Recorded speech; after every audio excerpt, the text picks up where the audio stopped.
La situación del software en Estados Unidos y en Europa es muy distinta. En Estados Unidos, donde desde los orígenes se generó una cultura de patentes donde todo se podía patentar, el software ha sido desde el principio una de las herramientas fundamentales en el mundo de las patentes. Por lo tanto, en Estados Unidos se patenta todo el software. Y se puede defender. En Europa no. En Europa no, porque las patentes en Europa desde siempre han estado vinculadas a la actividad técnica. Y un software per se no tiene una actividad técnica. Un código no tiene una actividad técnica. Por lo tanto, en Europa lo que se patenta son el software cuando, además, ha podido haber una actividad técnica. Es decir, no se patenta el software per se.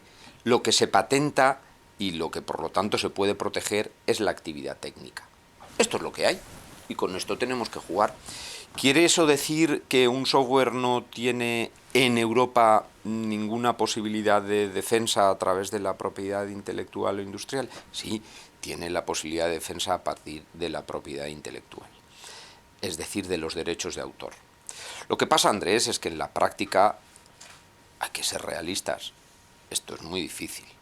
Sobre todo cuando quienes nos están copiando nuestro software están en un país donde no se protege la propiedad intelectual.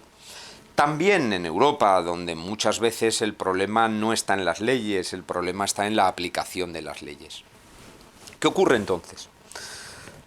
Lo que ocurre entonces es que vosotros, los innovadores, tenéis que ser muy conscientes de que ese es vuestro capital y que hay que tratar de defenderlo como sea, pero también hay que abrirse a cualquier otro tipo de posibilidades. ¿Qué quiere decir este otro tipo de posibilidades? Pues probablemente en la mayor parte de las ocasiones os vais a encontrar con que a lo mejor, aunque lo que vosotros hayáis hecho es extremadamente interesante, pues también sería interesante ponerlo en común.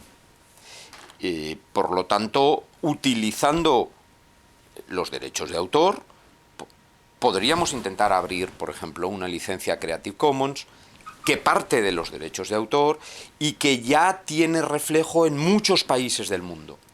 ¿Qué conseguimos así? Pues conseguimos mucha más claridad, sabemos qué es lo que podemos compartir y qué es lo que no queremos compartir, y se nos abre toda una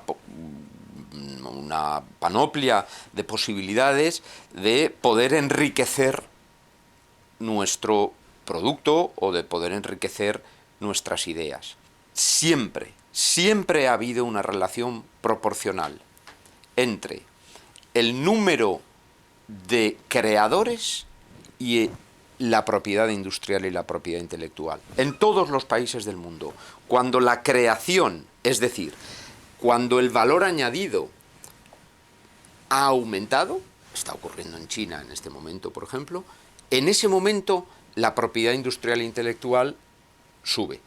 Cuando se trata de piratear, cuando se trata de copiar llana y simplemente y de aprovecharse del trabajo ajeno, en ese momento es que la propiedad industrial e intelectual no está desarrollada. Ha ocurrido en todas partes. Y yo estoy convencido de que el futuro va a ir de la manera siguiente. Gracias a Internet, hoy la información ya no es un secreto. Gracias a Internet, Andrés, la información hoy puede expandirse. Piensa en Bolivia, por ejemplo, que es un país al que le tengo yo mucho cariño. Bolivia era un país que tenía muy pocas posibilidades de desarrollo en el mundo analógico. No tenía acceso a la información. En cambio, hoy, desde Bolivia, se puede tener acceso a la información tecnológica, a la información científica, y resulta que Bolivia es un país extraordinariamente creador, extraordinariamente innovador, tanto cultural como emocionalmente. Pues bien, de pronto a Bolivia se le ofrece un futuro. ¿Por qué? Porque existe Internet, porque existen las comunicaciones sin hilos y porque existe la propiedad industrial y la propiedad intelectual que ha conseguido llevar a Bolivia toda la información científica y tecnológica que hace falta. ¿Qué le hace falta a Bolivia?